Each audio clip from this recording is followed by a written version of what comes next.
Hello, everyone. I am back for another discussion, recap, and analysis of The Summer I Turned Pretty. Today's episode we were talking about is season 3, episode 4. This was yesterday's episode.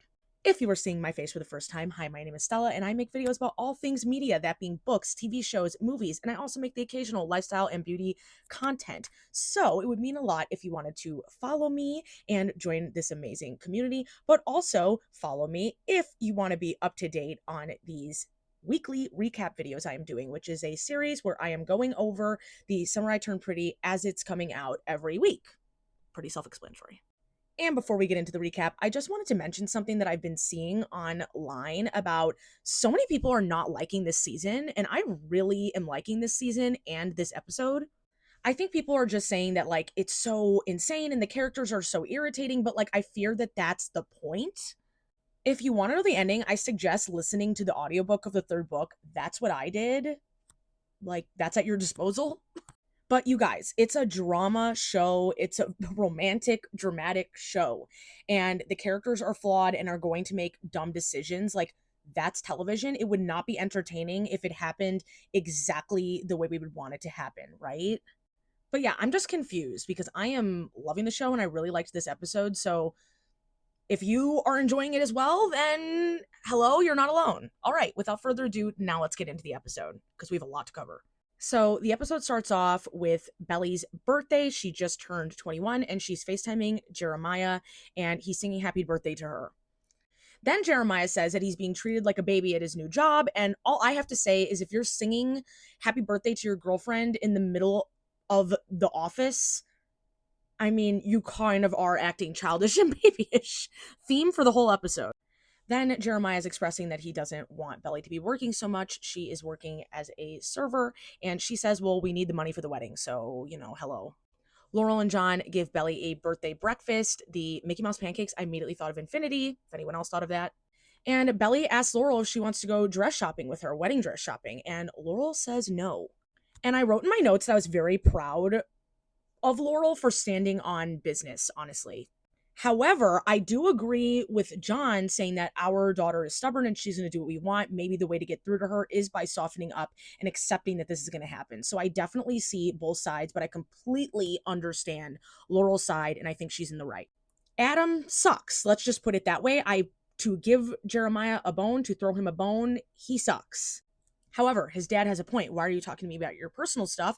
When we're at work, you should be thinking about work. Again, Jeremiah child meter is now on 2. I also want to point out that this woman, Kaylee, is the secretary that Adam cheated with on Susanna. So, like, why is this woman calling Jeremiah handsome? That was creepy to me. Then Steven asks Denise to be nicer to Jeremiah, whatever. I kind of don't really, this is one side plot that I really am like, I don't care. But now for a side plot that I do care about, I did want to briefly just mention that I've been seeing a lot of people say, and I get it, like that we don't care about Taylor's mom's salon. We don't care. We don't care. And I understand this. However, I do think that these scenes are very important and I enjoyed them because I think it's a valuable insight into Taylor's character for a couple of reasons.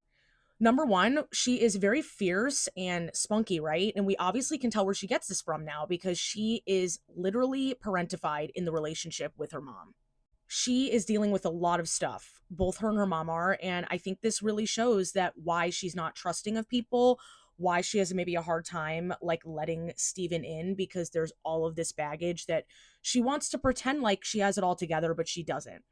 Then Belly calls her and asks her to go wedding shopping with her and wedding dress shopping with her, and Taylor agrees, and so does Lucinda, Taylor's mom. And again, I think these scenes were to really show a direct contrast between the difference in problems that Belly and Jeremiah are dealing with versus everyone else in the story. We are going to see Belly very depressed and upset later, and she is completely valid in these emotions. However, her and Jeremiah are creating a storm of their own design. These people, the side characters, are not. And so I think it's trying to show a contrast that Taylor is there for her friend, even though she is going through a lot of turmoil right now.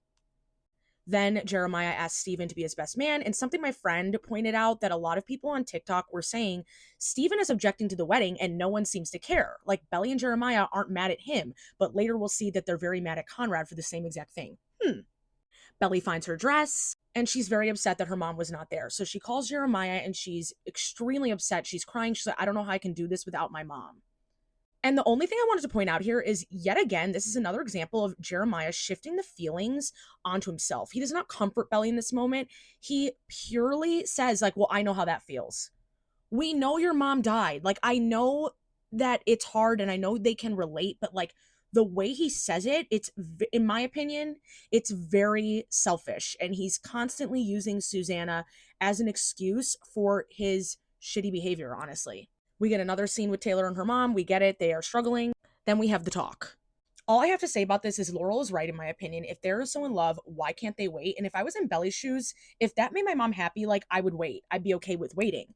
However, we know these two do not want to wait because this marriage is an emotional band-aid for all of their issues. Belly is living in La La Land.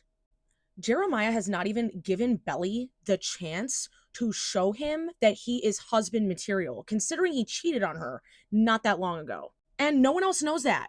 So, like, the fact that people are objecting to this and they're still holding on to it, again, shows that they are not ready for this type of commitment, to put it in Laurel's words. Laurel tells Belly she's not going to the wedding, and Belly's like, I'm out of here then. They then go to Cousins, where they find out that Conrad has been staying at the Cousins' house. Now, this whole end piece of the episode really pissed me off because they are so mean to Conrad. Like, first of all, why are you surprised that he's there? This is his house too. Is he not allowed to be there? Also, as we know, getting a glimpse at Conrad's life, Cousins, this whole situation is very toxic for him mentally. And then these two proceed to like make fun of him. And then it really made me laugh that Belly was like, oh, well, should I not be here then if he's going to be here? Like, if we're going to be alone together? You would not be saying that unless you still had feelings for him. Wake up, girl. Knock, knock. Then we find out that Conrad got that job, but he also, like I said, has not really told anyone about losing the other one. And I get it, because why do they need to know your business? Jeremiah asks Conrad to be his co-best man, and Conrad basically expresses in a nice way, I thought, both the parents don't agree with this. Maybe it's a little ridiculous. What he said was not even that mean. And Jeremiah throws some rude thing at him. I wouldn't want you faking it on my wedding day. And he storms out of there like a child again, strike 5. And I just don't like the way he talks to Conrad. It's so crass and rude. And then Belly seems to adopt that same attitude because she proceeds to make fun of Conrad, being like, oh, he thinks he's some fancy Stanford man. And they're like, well, we don't need him anyways, okay.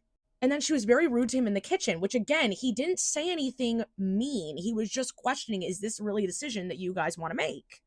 And then for the sake of time, I think all we need to get out of this scene is that Laurel did not really know herself, she said, when she married John. And she just does not want Belly to go through that same situation. I am also eyeing these two. I am thinking that they might get back together or try to at least have a relationship by the end of the season. Then Jeremiah and Belly continue being childish and weird, and they're making fun of Conrad again, and then Conrad's like, I'm booking my ticket out of here.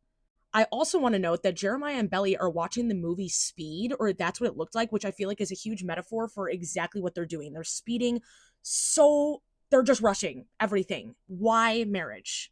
I don't really care about this. They're trying to set something up, and I'm not here for it. You guys, why? Belly, why? Why are you quitting your study abroad for a man? This is just so sad. Like, losing herself. And Jeremiah is encouraging it, which I just think is so unhealthy and honestly disgusting.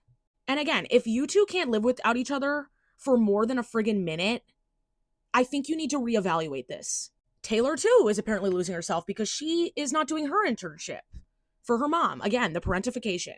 Going through some real stuff. We get this beautiful flashback of Susanna giving Belly her new and improved room. It was great to see Susanna's face again. Like, it really warmed my heart. And Belly's missing her mom, obviously, and she's upset that she's not here.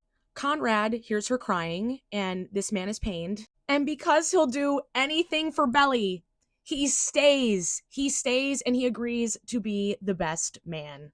He bakes her muffins for her birthday, and she gives him a hug. And next week, I think we're getting his POV because in his voice, he says, "What have I done?" Which, true. What have you done, Conrad? What have you done? I am so excited because if you think that this is dramatic and annoying, you all have to buckle up and buckle in. It's a ride. We are about to go on a ride. But what did you guys think? I want to know in the comments. Please leave any sort of comment, analysis, comment, anything about what I said, because I love discussing with you guys. Seriously, leave a comment. But that is it. I hope you enjoyed this video, and I will see you guys next week. Bye.